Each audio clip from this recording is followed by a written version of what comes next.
आज यहाँहरूसँगै अध्ययन गर्ने परमेश्वरको वचनको शीर्षक रहेको छ ख्रिस्टियन विधर्म र वैधानिकताको विशेषता। यो विषय लिएर सँगै परमेश्वरको वचन अध्ययन गर्नेछौँ। वर्तमान समयमा ख्रिस्टियन धर्ममा विधर्म र वैधानिकतालाई निर्धारण गर्ने मापदण्ड के होला? यो विषयलाई सही तरिकाले बुझेर ख्रिस्टको वैधानिक सत्यतालाई सारा संसारमा घोषणा गर्ने सत्य मण्डली नै हाम्रो परमेश्वरको मण्डली हो भन्ने यथार्थतालाई बाइबलको गवाहीद्वारा निश्चित गर्नेछौँ। 2 पत्रुस अध्याय 2 मा पल्टाइ हेरौँ।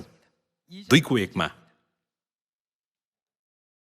जसरी इस्राएलीहरूका माझमा झुटा अगमवक्ताहरू पनि थिए, त्यसरी तिमीहरूका माझमा झुटा शिक्षकहरू खडा हुनेछन्। यिनीहरूले गुप्त रूपले के ल्याउनेछन्? विनाशकारी झुटा शिक्षाहरू ल्याउनेछन्। एनआइबी बाइबलमा चाहिँ विधर्महरू ल्याउनेछन् भनिएको छ। यहाँसम्म कि तिनीहरूलाई उद्धार गर्नुहुने स्वामीलाई पनि तिनीहरूले इन्कार गर्नेछन् र आफैमाथि चाँडै विनाश ल्याउनेछन्। र धेरैजनाले तिनीहरूका विलासी आचरणको अनुसरण गर्नेछन् र तिनीहरूको कारण सत्यका मार्गको बदनामी हुनेछ। लोभको बसमा परेर तिनीहरूले झुटा कुरा बनाएर तिमीहरूबाट फाइदा उठाउनेछन्। तिनीहरूका दण्डको कुरा अघिबाटै निर्णय भइसकेको छ र तिनीहरूका विनाशको कुरा जागै छ भनिएको छ।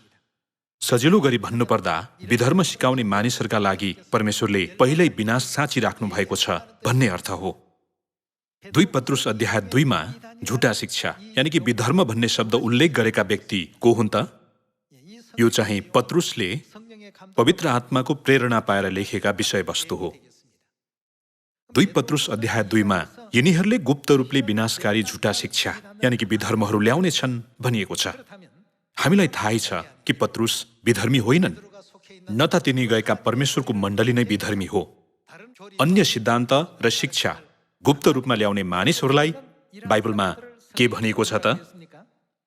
विधर्मी भनेर अभिव्यक्त गरिएको छ। तर पत्रुस गएको मण्डलीको शिक्षा चाहिँ के हो भन्न सकिन्छ त? वैधानिक सत्यता भन्न सकिन्छ। हामीलाई मुक्तिमा डोर्याउने सम्पूर्ण सत्यताहरू यस्तो मण्डलीभित्र छ। तर सत्यता बाहेकका अन्य शिक्षाहरूलाई प्रेरितहरूले विधर्मको संज्ञा दिँदै इन्कार गरे। 2 पत्रुस अध्याय 2 द्वारा आज हामीले विधर्म भनेको के हो भन्ने कुरालाई स्पष्टसँग परिभाषा गर्न आवश्यक छ। पत्रुस जो वैधानिकता जान्दथे तिनले विधर्मको विषयमा के भनेका छन् त? तिनले विधर्मको परिभाषा दिँदै त्यसले निम्त्याउने परिणाम नै विनाश हो भन्ने यथार्थतालाई जोड दिएका छन् नि, होइन र? पत्रुसको विश्वास वैधानिक विश्वास हो। तिनी गएको मण्डली वैधानिक मण्डली हो। 2 पत्रुस 2:2 देखि लगातार हेर्नेछौँ। र धेरैजनाले तिनीहरूका विलासी आचरणको अनुसरण गर्नेछन् र तिनीहरूको कारण सत्यका मार्गको के हुनेछ? बदनामी हुनेछ। सत्यताको शिक्षा नभएकाहरू र सत्यतासँग कुनै सरोकार नभएका ती मानिसहरूका विधर्मी शिक्षाका कारण सत्यका मार्गको बदनामी हुनेछ भनेर भनेको छ। पद 3 मा हेरौँ। लोभको बसमा परेर तिनीहरूले कस्तो कुरा? झुटा कुरा बनाएर। यस्ता झुटा कुरा बनाएर तिनीहरूले परमेश्वरका प्रजाहरूबाट फाइदा उठाउनेछन् र सत्यका मार्गको बदनामी गर्नेछन्। यस्ता कुराहरूलाई नै बाइबलमा विधर्म भनेर परिभाषित गरिएको छ। त्यसो भए वर्तमान यस पवित्र आत्माको युगमा हामीले वैधानिकता र विधर्मलाई कसरी छुट्याउनु पर्छ होला? पुत्रको युगमा पहिल्यै परमेश्वरले बाइबलद्वारा वैधानिकता र विधर्मलाई स्पष्टसँग छुट्याइदिनु भयो। पत्रुसले विधर्मको विषयमा स्पष्टसँग वर्णन गरे र विधर्मको परिणामबारे कडाइका साथ बताए। विधर्म विरुद्धको शिक्षाको वचन 2 पत्रुस अध्याय 2 मा प्रष्टसँग उल्लेख गरिएको छ। पत्रुस चाहिँ वैधानिक मण्डलीको सत्यतालाई बल जप्ती साथ पक्रेका व्यक्ति हुन्। त्यसो भए पत्रुसको समयका वैधानिक सत्यता के थिए होलान्? पत्रुससँग सम्बन्धित विषय हामी लुका अध्याय 22 मा गएर हेरौँ। लुका 22 को 7 मा हेर्ने हो भने अखमिरी रोटीको चाडको दिन आयो, जुन दिन निस्तार चाडको थुमा बलि चढाउनु पर्थ्यो। उहाँले कसलाई त? पत्रुस र यूहन्नालाई यसो भनेर पठाउनु भयो, गएर हाम्रा निम्ति निस्तार चाडको भोज तयार गर। तिनीहरूले उहाँलाई भने, हामी यो भोज कहाँ तयार गरौँ? उहाँले तिनीहरूलाई भन्नुभयो, तिमीहरू सहरमा पसेपछि गाग्रोमा पानी बोकेको एकजना मानिसले तिमीहरूलाई भेट्नेछ। त्यो जुन घरमा पस्छ त्यहाँसम्म त्यसको पछि लाग र तिमीहरूले त्यस घरका मालिकलाई भन, गुरुले तपाईँलाई सोध्नुहुन्छ, मैले आफ्ना चेलाहरूसँग निस्तार चाडको भोज खाने अतिथि कोठा कहाँ छ?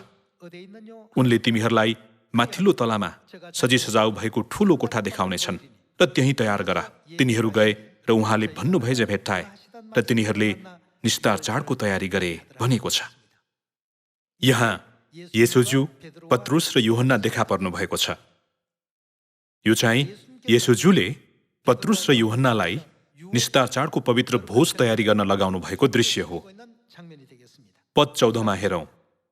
अनि जब बेला भयो, निस्तार चाडको बेला भयो, तब उहाँ प्रेरितहरूसँग भोजन गर्न बस्नुभयो। उहाँले तिनीहरूलाई भन्नुभयो, मैले दुःख भोग्न अघि नै यो निस्तार चाडको भोजन तिमीहरूसँग खाने ठूलो इच्छा गरेको थिएँ भनेको छ। यसरी येशूज्यूले निस्तार चाड स्थापना गर्नुभयो र पत्रुसले त्यसलाई जस्ताको तस्तै माने। यो एउटा सत्यताद्वारा मात्र पनि हामीले वैधानिक मण्डली र विधर्मी मण्डली छुट्याउन सक्छौं।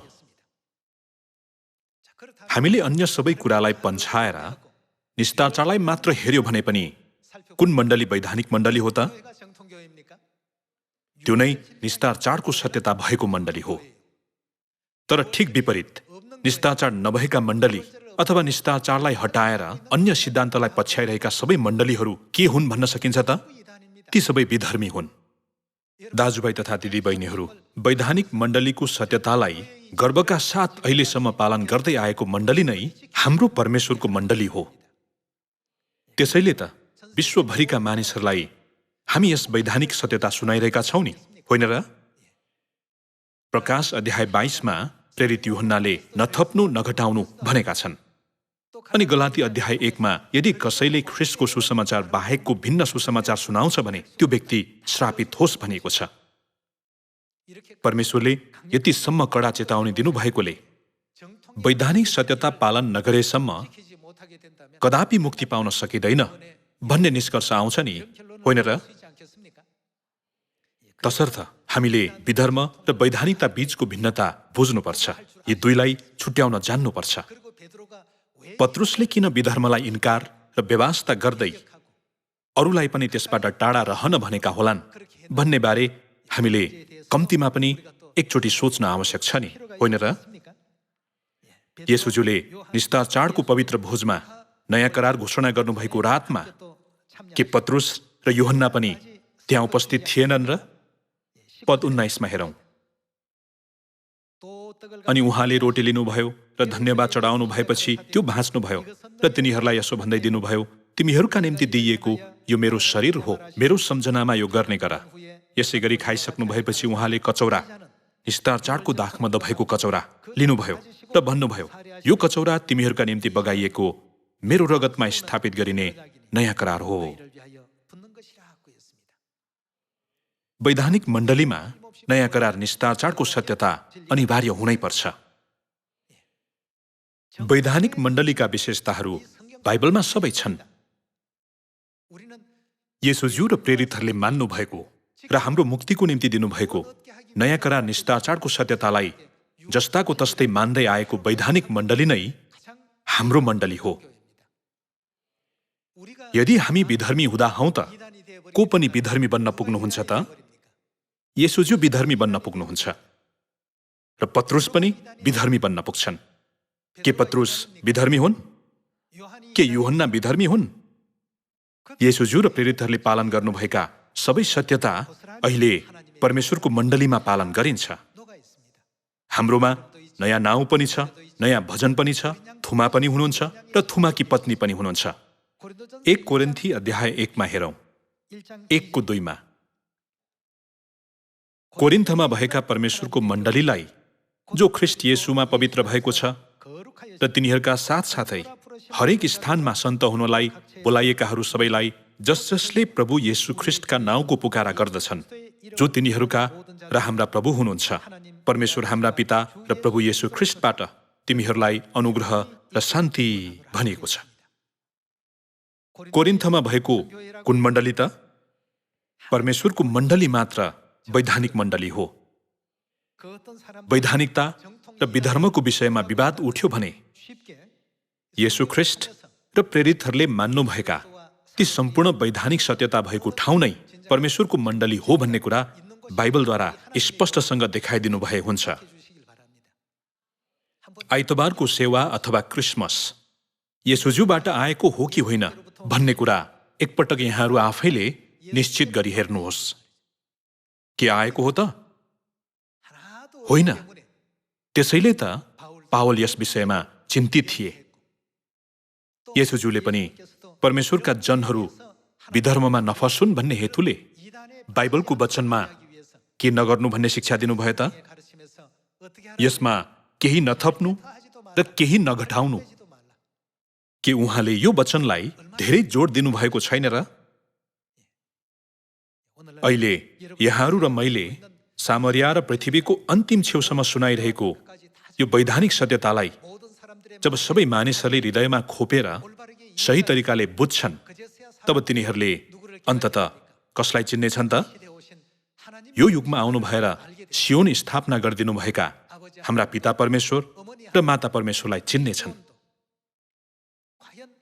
तिनीहरूले भन्नेछन्, यो नै परमेश्वरले प्रबन्ध गर्नुभएको, तोक्नु भएको र प्रदान गर्नुभएको मुक्तिको शरण स्थान हो। वैधानिकता र विधर्म बीचको भिन्नतालाई स्पष्टसँग छुट्याउन त्यस्तो बुद्धि र क्षमता यहाँहरूले जसरी पनि लिनुहोस् भनी पुनः एकचोटि अनुरोध गर्दछु।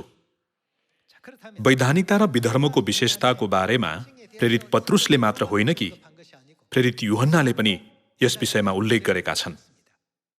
यूहन्नाले त झन् हामीले विधर्मीलाई अभिवादन पनि गर्नु हुँदैन, तर कसो गर्नुपर्छ भनेका छन् त? तिनीहरूबाट टाढा रहनुपर्छ भनेका छन्। के बाइबलमा विधर्मीबाट अलग रहन कडा चेतावनी दिएको छैन र? प्रेरित यूहन्नाले पनि यस्तो चेतावनी दिएका छन्।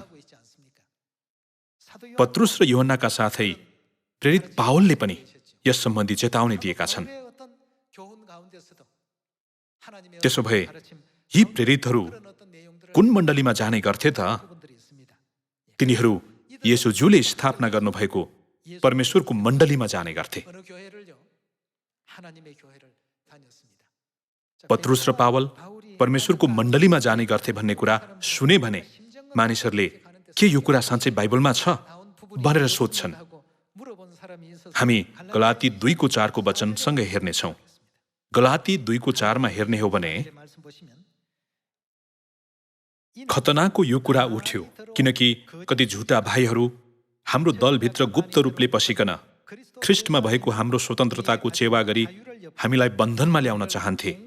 सुसमाचारको सत्यता तिमीहरूका लागि सुरक्षित रहोस् भनेर तिनीहरूका सामुन्ने हामी एकै पलका निम्ति पनि झुकेनौँ।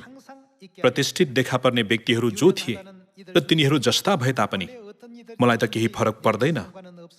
परमेश्वरले मानिसको पनपक्ष गर्नुहुन्न। यिनीहरूले मेरो सन्देशमा केही थपिदिएनन्, तर झन् उल्टो तिनीहरूले देखे कि बेखतनाकाहरूलाई सुसमाचार प्रचार गर्ने अभिभारा मलाई दिइएको थियो, जसरी खतनाकाहरूलाई सुसमाचार प्रचार गर्ने अभिभारा पत्रुसलाई दिएको थियो। परमेश्वर जसले पत्रुसको प्रेरितपनद्वारा खतनाकाहरूका बीचमा काम गर्नुभयो, मद्वारा पनि अन्य जातिहरूका बीचमा काम गर्नुभयो भनेको छ। पत्रुस यहुदीहरूका बीचमा प्रेरित भए र अन्य जातिका बीचमा प्रेरित भएका चाहिँ को हुन् त? कसले गलातीको पुस्तक लेखे?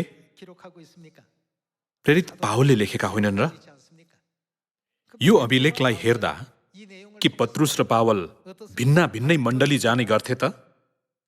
तिनीहरू एउटै मण्डली जाने गर्थे। पत्रुस र पावल दुवैले निष्ठाचार माने होलान् कि मानेनन् होला? 1 कोरिन्थी अध्याय 11 वचनमा प्रेरित पावलले किनकि प्रभुबाट मैले जे पाएँ सो तिमीहरूलाई सुम्पी पनि दिएँ, अर्थात् जुन रात उहाँ पक्राउ पर्नुभयो त्यो रात प्रभु येशूले रोटी लिनुभयो भनेका छन्। यहाँ पावलले के को वर्णन गर्दैछन् त? निष्ठाचारको दृश्यलाई वर्णन गर्दैछन्। तर वर्तमानका विधर्मीहरूले कसो गर्छन् त? के तिनीहरूले जीवनको सत्यता निष्ठाचार मान्छन्? मान्दैनन् भन्ने तथ्य आफैले तिनीहरू वैधानिक होइनन् भनेर प्रमाणित गर्छ। तिनीहरू सबै झुटा हुन्। अहिले हाम्रो वरिपरि झुटा मण्डलीहरू असङ्ख्य छन्। हामी सबैजनासँग सत्यता र विधर्मलाई सही तरिकाले छुट्याउन जान्ने बुद्धि अनिवार्य हुनुपर्दछ। पत्रुसद्वारा कार्य गर्नुभएका परमेश्वरले अन्य जातिका बीचमा प्रेरित नियुक्त गर्नुभएका पावलद्वारा पनि कार्य गर्नुभयो। यो कुराद्वारा पत्रुस र पावल एउटै र उही मण्डलीमा जाने गर्थे भन्ने यथार्थता निश्चित गर्न सकिन्छ। पत्रुस र पावलले निस्ताचार मानेका थिए भन्ने कुरालाई पुनः एकपटक निश्चित गर्नेछौँ। हामी 1 कोरिन्थी अध्याय 11 पल्टाउँ। वैधानिक मण्डलीको विशेषता के हो र विधर्मी मण्डली बीचको विशेषता के हो भन्ने कुरा बाइबलद्वारा छुट्याउन सकिने भएकोले हामी चाहिँ विधर्मको झुटमा कदापि फस्नु हुँदैन। तिनीहरूले अनेक झुटा कुराहरू र मनमा चोट लाग्ने बोलीहरू बोले तापनि यहाँहरू र म चाहिँ बाइबलमा लिखित र परमेश्वरले स्वीकार्नु भएको वैधानिक सत्यता पालन गर्ने मानिसहरू हौं। हामीहरू वैधानिक सत्यताका संरक्षकहरू हौं। सत्यताको संरक्षण गर्नको निम्ति हामीले परमेश्वरबाट बोलावट पाएकाले हामीले यो मिसनलाई पूर्ण रूपमा निर्वाह गर्न सक्नुपर्छ र यसलाई आफूमा मात्र सीमित राख्ने होइन, तर सारा संसारलाई थाहा दिएर बचाउनुपर्छ। हामीले तिनीहरूलाई यो सत्यता सिकाउनुपर्छ र तिनीहरूले पालन गर्न सक्ने गरी निर्देशन गर्नुपर्छ। 1 कोरिन्थी 11:23 वचन हेरौं। किनकि प्रभुबाट मैले जे पाएँ सो तिमीहरूलाई सुम्पी पनि दिएँ, अर्थात् जुन रात उहाँ पक्राउ पर्नुभयो त्यो रात प्रभु येशूले रोटी लिनुभयो र धन्यवाद दिनुभएपछि उहाँले त्यो भाँच्नुभयो र भन्नुभयो, यो तिमीहरूका निम्ति मेरो शरीर हो, यो मेरो सम्झनाको निम्ति गर। त्यसै गरी खाएपछि उहाँले कचौरा लिएर यसो भन्नुभयो, यो कचौरा मेरो रगतमा भएको नयाँ करार हो। जहिले जहिले तिमीहरू यो पिउँछौ मेरो सम्झनामा यो अक्सर गर, किनभने जहिले जहिले तिमीहरू यो रोटी खान्छौ र यस कचौराबाट पिउँछौ उहाँ नआउन्जेल तिमीहरू प्रभुका मृत्युको घोषणा गर्दछौ भनेको छ। 1 कोरिन्थीको पुस्तक कसले लेखेका हुन् त? प्रेरित पावलले यहाँ के भनेका छन् त? तिनले कसबाट पाएर सुम्पी पनि दिए भनेर भनेका छन् त? प्रभुबाट मैले जे पाएँ। तिनले मैले नयाँ करार निस्ताचारको सत्यता ख्रिस्टबाट पाएँ भनेर भनेका छन्। त्यसो भए नयाँ करार निस्ताचारको सत्यता भएको मण्डली वैधानिक मण्डली हो कि विधर्मी मण्डली हो त? येशूज्यू र प्रेरितहरूबाट सुम्पिएका कुराहरू जस्ताको तस्तै पालन गर्ने मण्डली चाहिँ हाम्रो परमेश्वरको मण्डली मात्र हो। अहिले निस्ताचारको सत्यता मात्र होइन कि परमेश्वरले आज्ञा गर्नुभएको नयाँ करारका सम्पूर्ण सत्यताको नियम भएको ठाउँ नै केवल हाम्रो परमेश्वरको मण्डली हो। हिजो आज मिडियाहरूमा स्वर मचाइरहेका मण्डलीहरूलाई हेर्दा के तिनीहरूको विशेषता तुरुन्त देखिँदैन र? त्यहाँ निस्ताचार पनि छैन, सबात दिन पनि छैन, न त आराधना गर्दा स्त्रीहरूले शिरमा घुम्टो नै हाल्छन्, तर उल्टै बाइबलमा नभएको क्रुस खडा गर्छन् र क्रिसमस मान्छन्। तिनीहरूले के को आधारमा आफूलाई वैधानिक भनेका हुन् भन्ने कुरै बुझ्न सकिँदैन। परमेश्वरको वचनको पुस्तक बाइबलद्वारा वैधानिकता र विधर्मलाई छुट्याउन सक्ने यहाँहरू र म हुनुपर्छ। प्रेरित पावलले निस्ताचार माने भन्ने कुराले प्रेरित पावल, पत्रुस र यूहन्ना एउटै र उही मण्डली जाने गर्थे भनेर प्रमाणित गर्दैन र? त्यो मण्डली नै परमेश्वरको मण्डली हो। परमेश्वरको मण्डली नै येशूज्यूले स्थापना गर्नुभएको र प्रेरितहरूको युगदेखि वैधानिकता प्राप्त मण्डली हो भन्ने यथार्थतालाई कदापि नबिर्सने यहाँहरू र म जसरी पनि हुन सकौं। हामीले जसको अगाडि पनि हाम्रो मण्डली वैधानिक मण्डली हो, वैधानिकतालाई कायम राख्ने मण्डली हो भनेर आत्मविश्वासका साथ भन्न सक्नु पर्दछ। लुका अध्याय 4 जाउँ। लुका 4:16 वचन हेरौं। उहाँ नासरतमा आउनुभयो, जहाँ उहाँ हुर्कनु भएको थियो। उहाँ आफ्नो आदत अनुसार सबात दिनमा सभाघरमा जानुभयो र पढ्नलाई खडा हुनुभयो भनिएको छ। येशूज्यू र प्रेरितहरूका सबै शिक्षाहरू जस्ताको तस्तै अनुसरण गर्ने मण्डलीमा स्वाभाविक रूपमा के हुनुपर्छ त? सबात दिनको विधि हुनुपर्छ। त्यहाँ सबात दिनको विधि हुनै पर्छ। तर छैन भने त्यस्तो मण्डलीलाई अर्को शब्दमा भन्नुपर्दा के हो भन्न सकिन्छ? विधर्मी मण्डली। विधर्मको बारेमा कुरा त गर्ने, तर आफू चाहिँ को हुँ भन्ने कुरा नजान्नेहरू चाहिँ साँच्चै दया लाग्दा मानिसहरू हुन्। हामी चाहिँ सत्यताको वैधानिकतालाई संरक्षण गर्ने सत्यताका संरक्षकहरू हौं भन्ने यथार्थतालाई आजको यो समय मार्फत पुनः एकपटक मनमा गहिरो गरी खोपौं। संसारमा जोसुकैसित भेट हुँदा पनि अहिले हामीले पालन गरिरहेको परमेश्वरबाट प्राप्त यस जीवनको आशिषित सत्यता सामरियामा र पृथ्वीको अन्तिम छेउसम्म साहसका साथ गवाही दिन सक्ने यहाँहरू हुनुहुनेछ भनी आशा गर्दछु। यति मात्र होइन नि, हामीले प्राय निस्तार चाड र सभा दिनलाई उल्लेख गर्ने भएकोले कसैले परमेश्वरको मण्डलीले निस्तार चाड र सभा दिन बाहेक अरू कुरामा चासो दिँदैन भन्ने गर्छन्। सुरुको मण्डलीको वैधानिकता चाहिँ यी दुईवटा कुरामा मात्र निर्भर हुने होइन। 1 कोरिन्थी अध्याय 11 पनि एकपल्ट पल्टाउँ।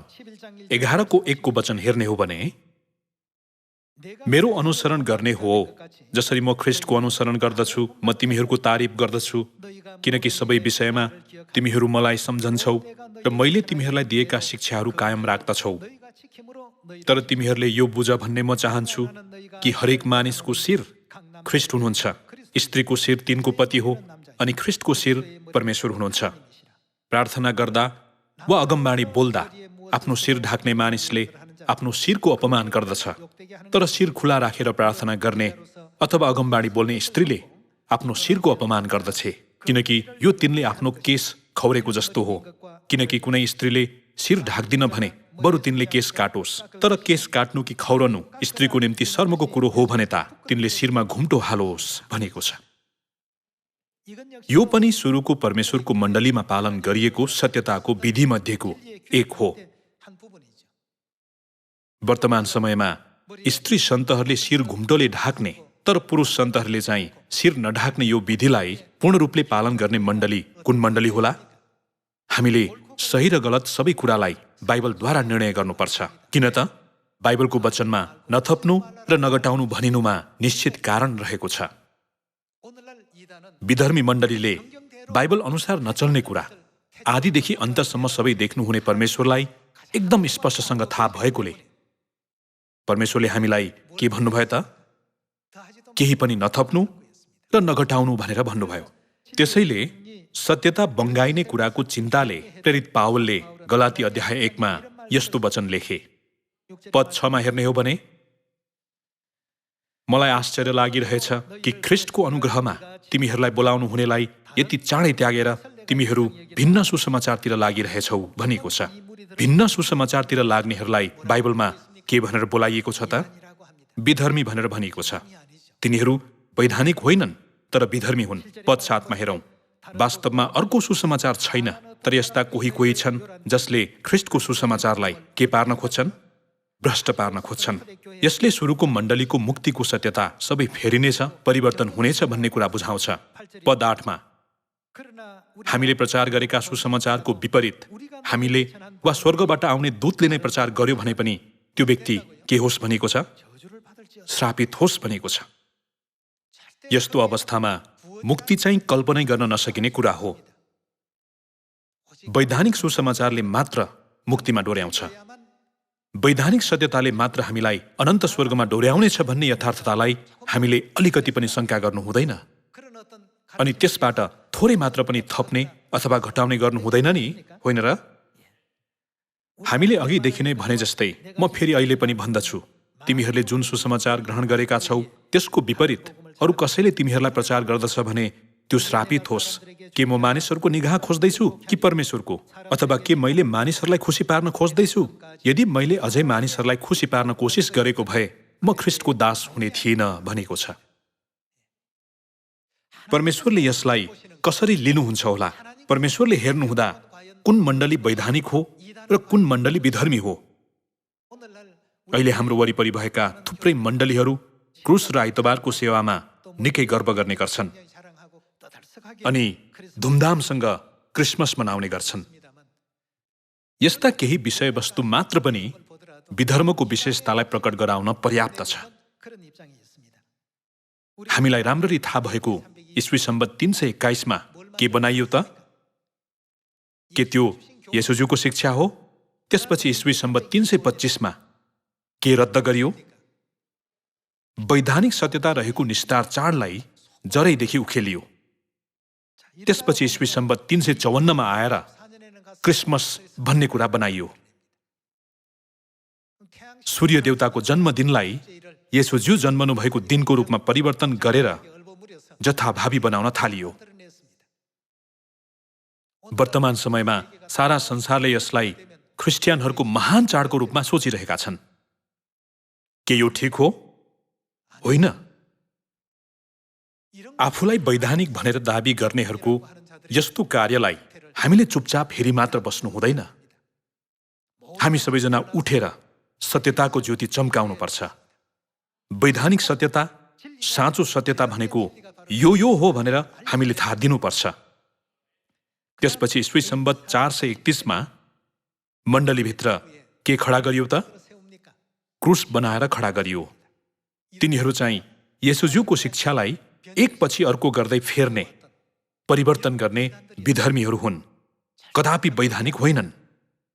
यदि तिनीहरूसित वैधानिकता भएको भए तिनीहरूले प्रभु प्रभु के हामीले तपाईँको नाममा अगमबाणी बोलेनौं, तपाईँको नाममा भूतहरू धपाएनौं र तपाईँको नाममा अनेक शक्तिशाली काम गरेनौं र भन्दा येशूज्यूले कस्तो उत्तर दिनुहुनेछ त? यदि वैधानिकता भएको भए उहाँले ओहो साँच्चै राम्रो गर्यौ, धेरै परिश्रम गर्यौ भन्नुहुँदै धेरै आशिष दिनुहुने थियो होला। तर येशूज्यूले के भन्नुभएको छ त? मैले तिमीहरूलाई कहिल्यै चिनेको छैन, ए अधर्म काम गर्नेहरू हो, मबाट दूर हो भन्नुभयो। कारण तिनीहरू विधर्मी हुन्। हाम्रो परमेश्वरको मण्डली चाहिँ परमेश्वर, सबै अगमवक्ताहरू र बाइबलद्वारा गवाही पाएको वैधानिक मण्डली हो। वैधानिक मण्डलीमा येशूज्यूका शिक्षाहरू हुनै पर्छ। किन हुनुपर्छ त भन्दा हामीले सामरियामा र पृथ्वीको अन्तिम छेउसम्म येशूज्यूका शिक्षाहरू सुनाउनु पर्ने भएकोले गर्दा हो। हामी मत्ती 28:18 वचन हेरौं। तब येशू तिनीहरू कहाँ आएर भन्नुभयो, स्वर्ग र पृथ्वीमा समस्त अधिकार मलाई दिइएको छ। यसकारण जाऊ र सबै देशका जातिहरूलाई चेला बनाऊ, पिता र पुत्र र पवित्र आत्माको नाउँमा तिनीहरूलाई बप्तिस्मा देऊ। मैले तिमीहरूलाई आज्ञा गरेका सबै कुरा के गर्न त? पालन गर्न तिनीहरूलाई सिकाओ भनेको छ। परमेश्वरको आज्ञा सिकाउने मण्डली नै वैधानिक मण्डली हो। मैले तिमीहरूलाई आज्ञा गरेका सबै कुरा पालन गर्न तिनीहरूलाई सिकाओ, हेर म युगको अन्त्यसम्म सधैँ तिमीहरूका साथमा छु भनेको छ। येशूज्यूका शिक्षाहरू प्रचार गर्ने र सिकाउने मण्डली नै वैधानिक मण्डली हो। तर त्यसो नगर्ने मण्डली चाहिँ गलाती अध्याय 1 भनिए जस्तै ख्रिस्टको सुसमाचार भन्दा विपरीत कुरा प्रचार गर्यो भने श्रापित हुनेछ भनिएको छ। हामीले ख्रिस्टियन विधर्म र वैधानिकताको विशेषताको बारेमा बाइबलद्वारा संक्षेपमा अध्ययन गर्यौं। आज हामीसँग भएको यस विशुद्ध सत्यता खोजिदिनुभएका ख्रिस्ट स्वर्गीय पिता आन्साङज्यू र नयाँ यरुसलेम स्वर्गीय माता, पवित्र आत्मा र दुलही पिता परमेश्वर र माता परमेश्वरले डोर्याउनु भएको यो सुसमाचारको दौड अन्त्यसम्म दौडिन सक्ने सियोनका सन्तानहरू सबैजना हुनु भएर अनन्त स्वर्गीय राज्य प्रवेश गर्दा हर्षोल्लासका साथ एक अर्कासित पुनर्मिलन हुने सियोनका सबै परिवारहरू भइदिन हुन अनुरोध गर्दछु। आजको वचनद्वारा अनुग्रह पाउनुभयो भन्ने आशा गर्दै प्रवचन समाप्त गर्दछु। धन्यवाद।